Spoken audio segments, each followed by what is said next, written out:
After burning down acres of their homeland in an attempt to take over his father's business, Bahamian residents opted to seek revenge.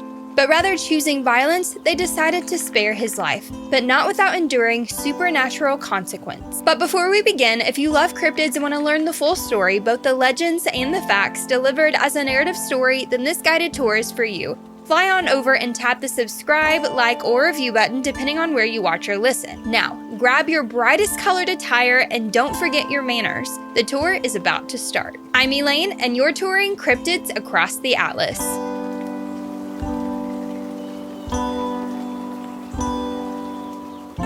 When it comes to luck, we all seem to have our own charms and practices to create good fortune.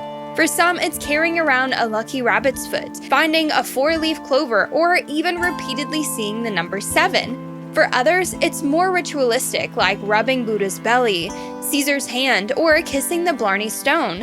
It's why we make a wish on a shooting star and why we blow out our birthday candles, or when the clock strikes 11:11. And if you ask many sports players, they will probably share their own pregame rituals to ensure a winning season. Take New York Mets Turk Wendell, for instance. It's said that he often leaps over the baselines when walking to the mound, chews black licorice while pitching, and brushes his teeth between innings. Or take Indianapolis Colts kicker Mike Vanderjagt, who's said to walk the length of the field to touch both goalposts before a game. So whether it's picking up a shiny penny that's facing heads up, carrying around our favorite token before an important meeting, or simply eating the same meal every night before a big game, humans can be pretty superstitious. It's why we walk around ladders and not beneath them, and why we throw salt over our shoulders to ward off evil. And it's why we often look for patterns in nature to tell us our future, or at the very least, affirm our beliefs surrounding different ideas. And just like carrying around a lucky rabbit's foot, many of our ideas around luck and superstitions involve different types of animals. It's why many of us avoid black cats, especially around Halloween. The legend goes, if you see a black cat, you'll receive bad fortune, or worse, because it's believed that a black cat is nothing more than the devil in disguise. Our ideas surrounding animals and luck even go so far as to create an entire holiday around, you guessed it, the groundhog. Celebrating every year on February 2nd, we await the groundhog to see if it sees its shadow, and depending on whether he sees it or not, it's believed it will have either a prolonged winter or an early spring. And while the list goes on, I'd like to tell you about one of the most commonly associated animals surrounding luck: owls.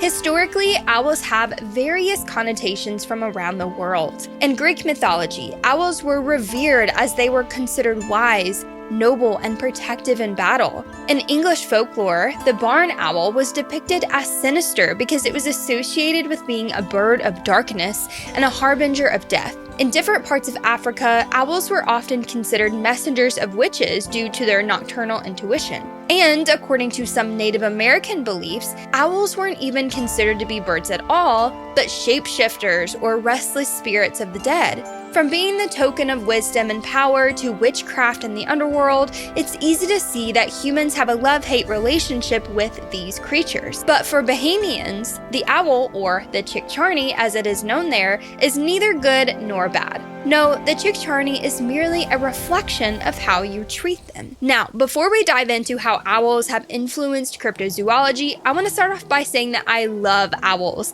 And I'm not just saying that to save my own skin. I think they're beautiful creatures, but man, can they be terrifying, especially late at night when you're driving down a foggy back road or when they're in places you're least expecting them. I mean, take baby barn owls, for instance. Tell me that seeing these things in your attic in the middle of the night wouldn't be a terrifying fright. In fact, I've had my own creepy run-in with barn owls. A few years ago, my husband and I were driving home late one night from work. As we stood outside standing next to our car, this terrifying screech that I can only describe as a witch cackling above us made us book it for the front door of our house and quickly locking the door behind us. Staring blankly at each other with all the lights off in the living room, we were peering through the blinds trying to catch a glimpse of where the sound was coming from. And as we were looking, Cody saw an owl flying towards a tree on our property. Having no idea that owls could scream like your typical witch Halloween prop, we immediately went to YouTube, and sure enough, barn owls do in fact cackle. While I don't personally believe that owls are spirits from the underworld or witches trapped in bird bodies, I will say that was one of the most disturbing sounds I have ever heard. And as a side note, if you've ever experienced something like this, we'd love to hear about it.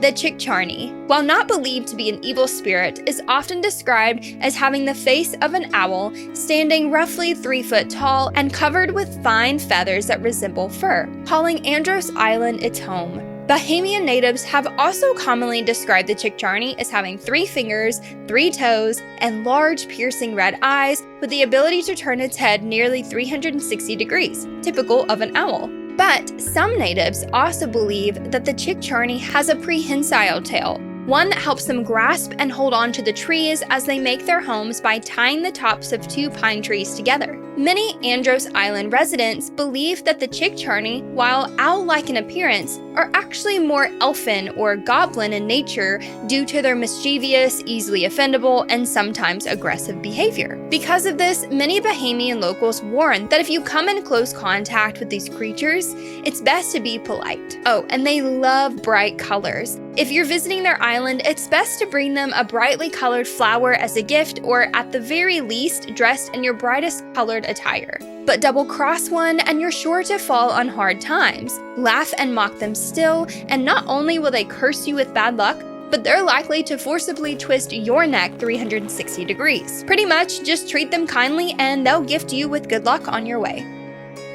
Generally speaking, there aren't really any documented attacks from the Chickcharney, much less physical proof of their existence. But for one British politician, while his life may have been spared, when it came to his financial endeavors, the Chickcharney may have had the last laugh. Representing the Conservative Party, Neville Chamberlain, most popularly known for the Munich Agreement, preceded Winston Churchill as the United Kingdom's Prime Minister from May 1937 through 1940. But before his time in British politics, Neville had his sights on other endeavors. When Neville was in his early 20s, his father, Joseph Chamberlain, asked him to take over his sisal plantation on Andros Island. Sisal, or Agave sisalana, is a species of flowering plant that originates from southern Mexico. Apparently, the reason why Joseph asked his son Neville to take over his plantation was because his business was starting to decline. So Joseph thought Neville was the perfect person to help save their business and their legacy. And of course, Neville, young and entrepreneurial-minded, jumped at the opportunity. Upon arrival, Neville had heard stories of the Chickcharney from locals and chalked it up to nothing more than silly tales. Instead of heeding their warning, he laughed and mocked the idea of a bird that can change your fate depending on how you treat it. He simply didn't care about these owls, as his only focus was to grow his father's business. Not long after settling in, he got to work. One of the first things he accomplished? Chopping down acres of trees for the sisal plants to flourish.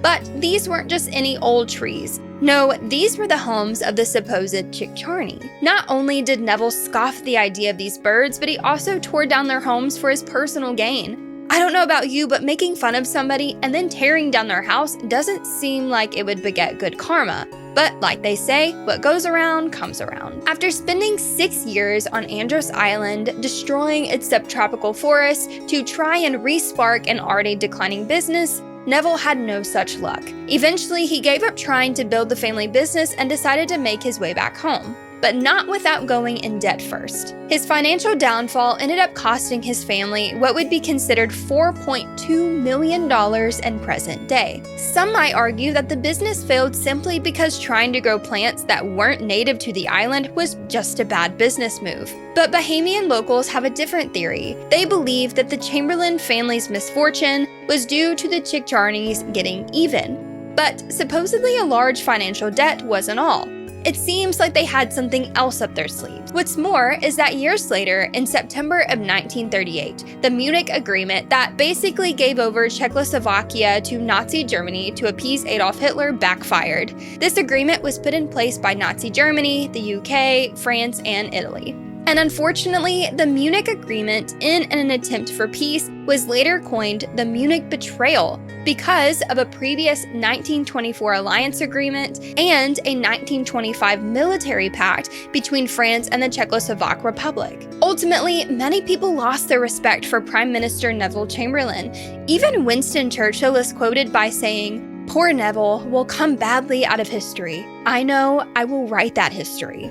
And according to BBC, an article titled, "Was Neville Chamberlain Really a Weak and Terrible Leader?" states that after the monumental failure of policy, Chamberlain's name became an abusive synonym for vacillation, weakness, immoral great power diplomacy, and above all, the craven appeasement of bullies, whatever the price and national honor. Despite his many achievements in domestic policy, therefore ultimately Chamberlain's reputation remains indelibly stained by the Munich and the failure of his very personal brand of diplomacy. It seems like Neville Chamberlain just couldn't catch a break. Now, you may be thinking to yourself, sure, the Munich Agreement may have been a bad choice politically, and destroying land for financial gain may not be the best way of getting positive recognition. But people make mistakes all the time. People aren't always good with their pocketbook, and leading a country isn't always the easiest thing to do. No matter how good your intentions or efforts are, there will always be a group of individuals who hate you, no matter what. And none of this has anything to do with owls or luck,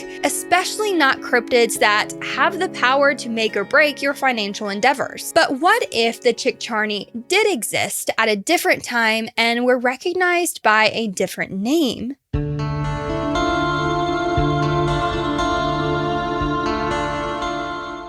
Pollens, commonly known as the Andros Island barn owl, Bahamian barn owl, Bahamian great owl, and to some, the Chickcharney, is an owl that has been since extinct and is believed to be in the same genus as the barn owl. These specific owls were thought to be native to the Bahamas during the last ice age. However, these weren't your typical owls. According to Alexander Wetmore, an American ornithologist, which is someone who studies birds and their habitats, as well as an avian paleontologist, which is someone who studies bird evolution and bird fossils, believed that these cryptid owls were more robust and stronger than their counterparts. So, the Chickcharney could have very well been real, despite the argument about its ability to alter the outcomes of your endeavors. Like other cryptid stories we've covered, many creatures have often been mistyped as unidentified living relics of years past, similar to the Chuchunya we covered last summer. For the Chuchunya, many people believe that these Siberian snowmen are some of the last living links the human race has with its simian ancestors. Or even in one of our mini-series online where we covered the misidentification of the platypus